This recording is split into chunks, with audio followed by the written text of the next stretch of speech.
presents Starbound Studios starring Maggy Martinez and the Hot Seat Interview. Y ahora con ustedes, Maggy Martinez en Caliente. And now, Maggy Martinez.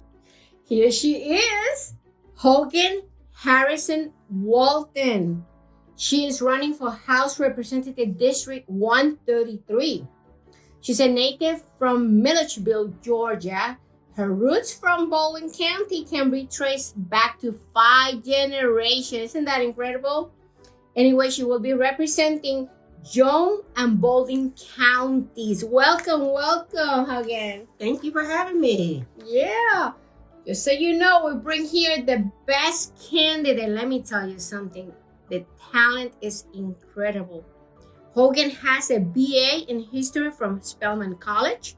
She received a master's degree from Keller Graduate School. That's in Atlanta, right? Yes. And she pursued and received a Juris Doctor degree. Excuse me, a Juris Doctor degree. It's not like, high school or something like that.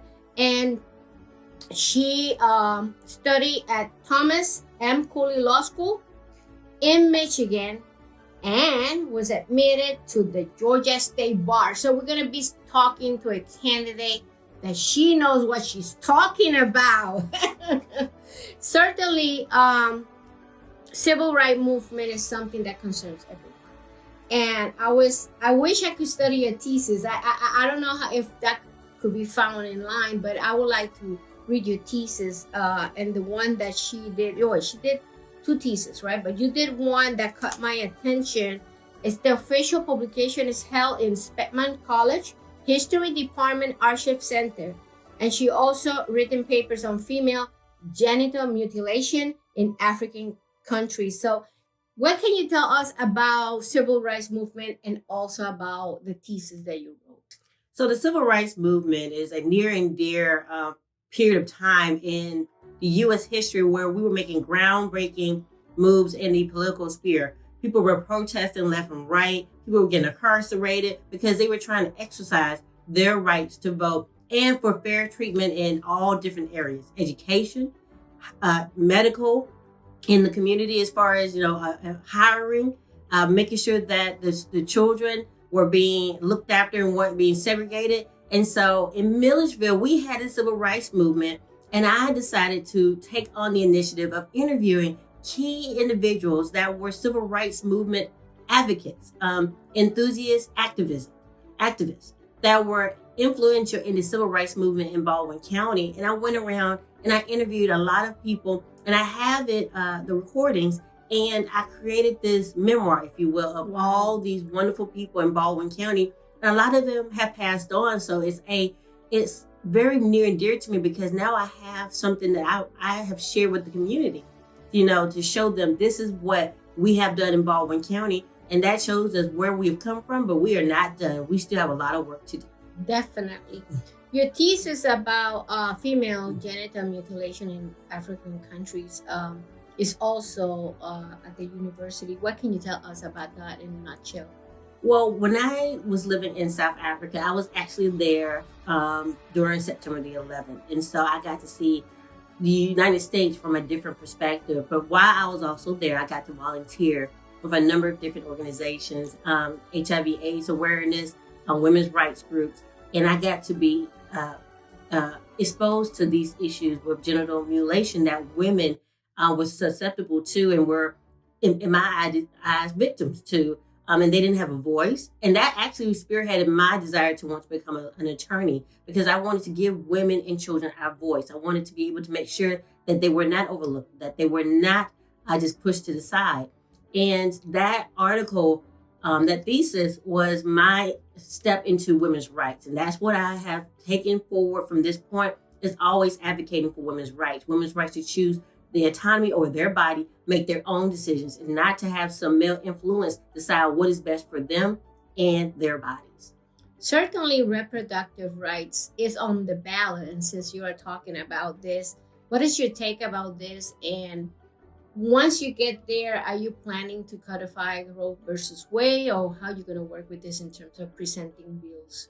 Well, first and foremost, we're going to repeal what Kemp has tried to do, what has done at this point, in stripping away a woman's rights to reproductive rights and decide what is best for her body and her family. So that's going to be my first initiative. I plan on joining forces with Stacey Abrams because we're going to elect her. We're going to elect her. And we're going to make sure that women can speak for themselves and decide what is best for their bodies. Because no one should be able to decide what is best for them and their bodies and their family. So that's the first step. And so I'm going to also work with different organizations to make sure that women's reproductive rights are maintained and also protected. There are so many wonderful organizations out there, Planned Parenthood, and it's just the one that I can think of off the top of my head. But I plan on working with them to make sure that women are getting the quality care that they need, to make sure that they are receiving quality health care, to make sure that their bodies are taken care of and their children and their families are being taken care of. Well, the District 133, the one that you will be representing,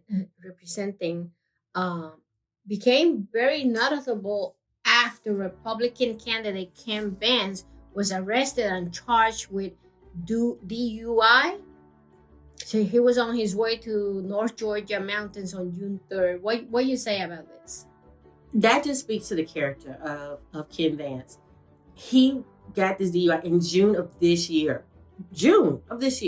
So he wants to be your supposedly elected official, but yet he does not care about our community. He put a number of people in danger by operating a vehicle underneath the influence.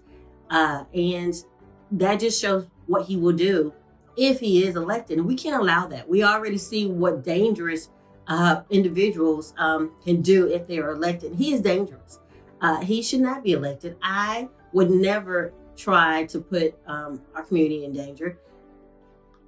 The fact that he is law enforcement also shows that this is what he's supposed to do. He's supposed to protect our community, but no, he's doing the absolute opposite. And be an example to the community and the young people. Exactly. So what kind of example are we showing? We elect someone who thinks it's okay to operate a vehicle?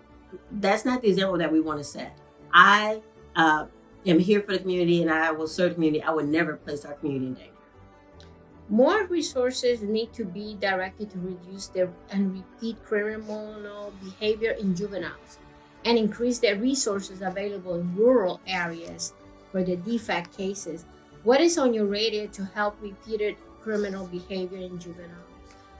And this is a wonderful question because I served as the guardian ad litem for children that are in foster care.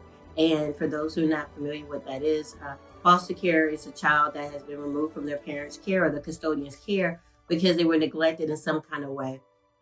Medical, educational, physical abuse, or maybe the parents themselves had some type of substance abuse or mental illness that prohibited them or prevented them from being able to actually care for the child. And so I've been able to see the effects of mental illness and substance abuse and the impact they have on the family. So one of the things that I have worked with is called the Family Treatment Court. And this is where we provide intense services to families that are suffering with mental illness and substance abuse. But we need more services. In rural areas, we don't have a lot of places where you can have supervised visitation, meaning that if you have a mother or a father who wants to be able to visit, but we need some eyes on them to make sure that they are able to adequately parent or even visit with a child, make sure they're not underneath the influence. A lot of rural areas do not have that. The metro Atlanta areas, they have these places, but in rural areas, we do not. So we need more areas like that. We need more counselors in the rural areas that will provide counseling even after DFACS has returned the children. Because a lot of times, once the children have been returned and DFACS has closed their case, there's nothing left. The services stop. So we need to make sure that we're providing services for families before DFACS gets involved and after and during, and we need to make sure that we're doing it and we're looking at the family unit as best as we can. Definitely. That's excellent. You want to be a leader to spearhead effort to expand Medicaid in rural areas. And you know what happened here. They don't want to do anything, especially Governor Brian Kemp. He doesn't want to establish and expand Medicaid. Also, we know you are a 3-time cancer survivor. So if that's your situation, and you have health insurance, imagine those that don't have it. All Georgia deserve access to quality of affordable health care. We are the most powerful country in the world, and why can we have a healthy society with affordable universal health care plan and Medicaid expansion? Exactly. You said it. We are. And there's no reason, absolutely none. There's no logic behind why we should not have the best healthcare system in the world. And simple put it comes down to money. And for whatever reason, Kemp wants all our money to leave the state and go to other states that actually have expanded Medicaid. And I plan on expanding Medicaid because I understand the need to have healthcare. The issue that we have in rural Georgia is we don't have a lot of physicians that specialize. So we need to make sure that we're attracting those doctors who provide specialized care, especially in pediatrics. In Baldwin and Jones County, we don't give them the resources, they're not going to come that far. Exactly. And so we have to provide incentives. We give these major corporations all these tax breaks and they don't have to pay their water and electric bill. Why can't we do that to the person who's about to graduate from medical school? Why can't we offer them, 5 years of free water? So I plan on working with our city and county elected government, our city council and our county commissioners to see how we can attract doctors who are about to graduate, or even those who have been in the practice for some years and looking for a new place to relocate. Because Baldwin County has some beautiful lakes, so it's a wonderful place to come and retire. So maybe a doctor who has about 10 years left and then they're trying to retire, it's a wonderful place. So we have wonderful natural lakes that we can attract people to Baldwin and Jones County. And we should combine that with helping them with some incentives. Maybe they can get a break on their electric bill. Maybe they can get a break on their water bill. Helping them, they don't have insurance that is so high. Well, I don't know if the city and the county can help with insurance. That would be wonderful, but that can come in the form of a tax break. Right, a tax break. So that's where the state comes in. The state could provide a tax break to any individuals that practice in rural areas. Just like, a teacher that they get breaks on their student loans, or, attorneys, when we practice in pro bono or nonprofit, we get breaks on our student loans. Give these doctors a break on their student loans, or give them a break on through the form of tax breaks if they go and open up a business in a rural area. Well, creating jobs is very, very important, especially in the rural areas, since now you're talking about the doctors and those are jobs too. What are your plans for economic development in rural Georgia, especially in this district? Well, one of the wonderful things about Baldwin and Jones County is we have two universities, one university, one college, and one technical college. We have Central Georgia Technical College, we have Georgia Military College, and we have the Georgia College and State University. All of these are located in Milledgeville. And that's very rare that you see a rural county that has 3 colleges located. Because of that, we have a wonderful opportunity. We can create pretty much any type of curriculum that an industry would need to be able to have a qualified and educated and experienced workforce. So we need to work with those institutions, because I know for a fact they will create, or at least Central Georgia Tech will create a program that meets an industry. So we can attract the industry and we can provide the workforce. We just have to work together. And that's where it's going to take, city and county working together along with the institutions, and I will be that glue. I will be the one that says, I found this industry. They're providing technology. We need to create a program so that they can have a workforce that will be able to support this industry. We can do it, and it's just a matter of coming together. And listen what she said. She will be the glue to bring all these programs together. She will be the leader that could spearhead it in these 2 counties to bring the necessary changes for District 133. You want to fight to ensure that all citizens have equal access to the voting process. What we have seen is not good. The voting suppression of SB 202, a 98-page bill, which they call Election Integrity Act 2021. Yeah, they should call it Election Integrity Act, how to avoid for Democrats to go out and vote. or anybody else. So in reality, he signed this, but he didn't took into account that, for example, provisional ballot, you only have 3 days. My understanding was like you had before 5 days to clarify and cure your ballot if something happened when you go out and vote. Because as you know, they purged the list. As you know, they took a lot of people out. As you know, there are these 2 organizations that are contesting your inscription and at the voter registration office just because you have a PO box. This is incredible. What can you tell me about this? And once you get to the legislation, how can you make voting more accessible? Well, and I think you hit the nail on the head with some of these issues that that this bill created. But one of the things that I think that we need to do when we go back and repeal it and revise it is you should never be removed from the voter list. I don't believe anyone should ever be removed from the voter list unless they pass away or they are incarcerated. Not on active probation, they're out in the community.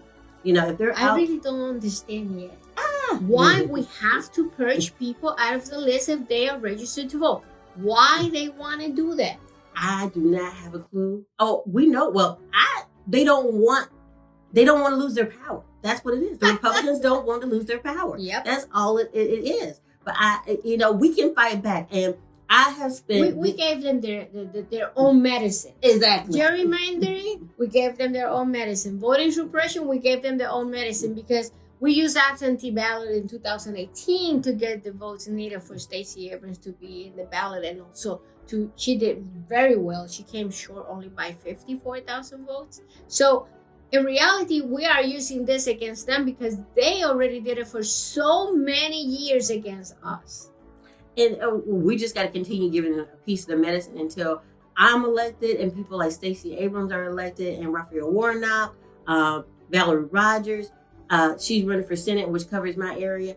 Until we are elected, and we can't do that unless people keep showing out to the polls. So we have had record numbers, but we can't stop.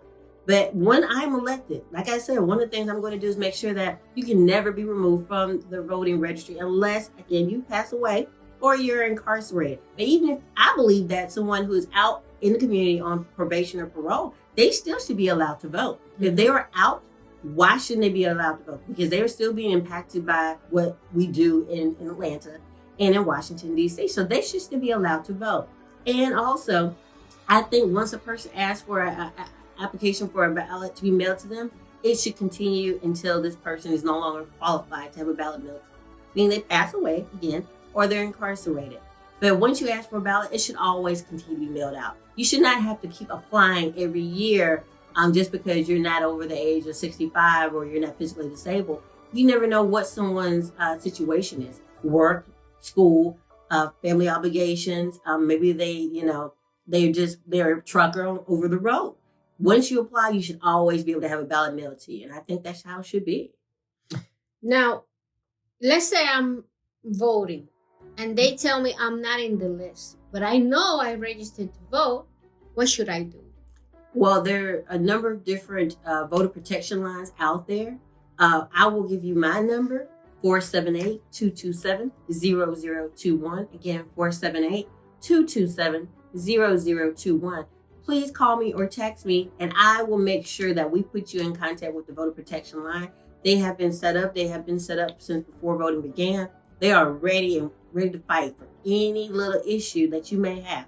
Don't take no for an answer. Do not. And also, you have the right to ask for a provisional ballot, which you have to cure. That means you have to go to the voter registration office the next day because you only have 3 days to clarify your record, whether it's because you didn't have the ID with you or because they say you're not in the list. Okay, so it's very, very important that you ask for a provisional ballot.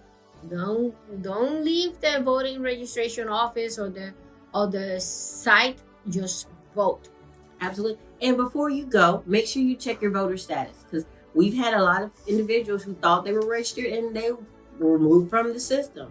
So check your voter registration status before you go, and you find out that you are not registered. Go ahead and re-register. You can do it online. That way, if there is a runoff on any level, because there are a number of different candidates that have a libertarian also. So there may be a runoff. It's conceivable. Go ahead and register in case there's a runoff. At least then you can be ready to vote. And don't forget that one vote is important. Sometimes people think, oh, that's not important. One vote. You only need one vote to win. So don't forget that. You're going to get elected no matter what. Thank you. But once you finish all your terms, how you want people to remember you? What will be your legacy? Tell those people out there. I would like for people to remember me as someone who was there, a force to be reckoned with. I didn't take no for an answer. I kept fighting no matter what the fight was. As an attorney, I'm used to fighting anyway. So it's nothing new to me, okay? And as a African-American female, already that we just have to fight. That is what we have been, that's our destiny, to fight. You know, and so I'm used to it, and I want to be known as a fighter, someone who looked out for everyone, who wanted the betterment of our community, wanted to make sure that we had healthy babies, healthy families, we'll make sure that women could look after themselves and nobody sat there and dictated what they could do with their bodies. I want to make sure that anyone who wanted to vote could vote. I want to make sure that we have jobs that can sustain our family, provide good benefits, making sure that we have good wages, and also that there was affordable housing in the community so that every family made sure that they had a roof over their head and lights and water, clean water. I want to make sure our environment is taken care of. I love nature. I love animals. I want to protect that because we're losing a lot of animals at a rapid rate. So I want to make sure that if you look back and you said, she really cared about everyone, everything, everybody, and she was a fighter. Well, your area has a lot of farmland, right? It does. And we are a little bit concerned with China buying our acres. So what's your stand about this and how can we help the farmers? Well, I think we need to make sure that we are educating our farmers and who, if they are going to sell their property, we need to make sure that we put provisions in place so that we know exactly who they're selling it to. Now, I understand that, you may think this person is just a regular person in the community, but we need to make sure we're thoroughly vetting these buyers and making sure that we're selling these properties to people who have a vested interest in the community. So I think that as farmers, we need to make sure that we're reaching out to them, making sure that one, they're farming to sustain and that they're not farming just to go in debt, because a lot of farmers are farming to go in debt, and that's why they have to sell. But if they do want to sell, let's make sure that we're selling it to the right person who actually has an investment in the community and not actually trying to harm the community. So tell the people out there, look at that lens and tell them why they should vote for you. You should vote for me because I was born and raised in Baldwin County. I love my community. I've always been there for my community. I'm a fighter, and I have reached out to many individuals in our community to see how we can better serve our community. I am open-minded. I am accessible. I'm young. I will be here for a long time, God willing, and I will be here to be accountable for what I do. So you can look back and say, Hoganne, you did this, you said that. Why hasn't it happened? Or Hoganne, you did this, thank you. I will be here to be a voice for the people years down the road. And so we need someone who's going to be there, someone who cares about the community and everyone in the community. You have to make sure that you are exercising your vote. If you don't exercise your vote, then we see what happened. And we gotta make sure that we put Stacey in there. And the thing about it is, even if we get Stacey in there, if Stacey doesn't have the House of Representatives, or if she doesn't have all these great leaders and all these different elected officials, such as our Attorney General, our Insurance Commissioner, our superintendent, if she doesn't have these individuals in office with her, then she's still gonna be fighting. So we gotta make sure we vote down the ballot, all the way from the top to the bottom. I tell people, do not stop until you see my name. If you don't see my name, you ask one of the poll workers, hey, wait a minute, hold on. Hoganne's supposed to be on this ballot. I don't see her. And then if they still say, well, sorry, because you never know what kind of response you may get. Again, give me a call.